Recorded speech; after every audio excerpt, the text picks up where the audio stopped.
بی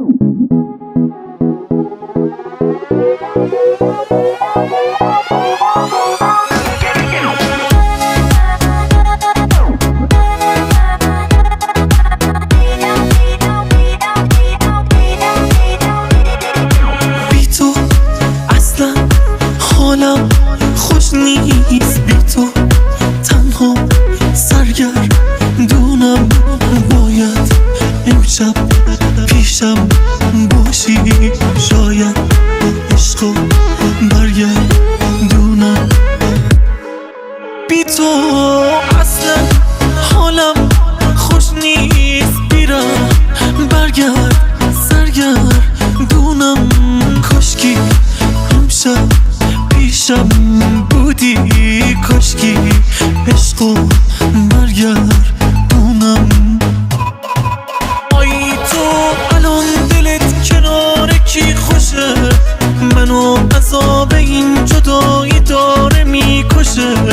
نبودنت شکنجه کدوم گناهمه که خونه بدون تو شکنجه گاهمه. آی تو الان دلت کنار کی خوشه؟ منو عذاب این جدایی داره میکشه. نبودنت شکنجه کدوم گناهم که خونه بدون تو شکنجه گاهمه.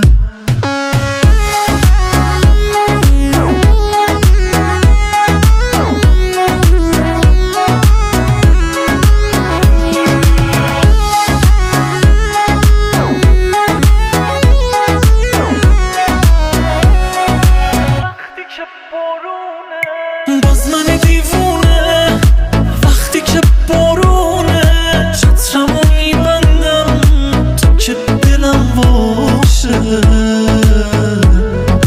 توی دلم جاته جزء محالاته، هیچکی به غیر از تو هم نفسم باشه.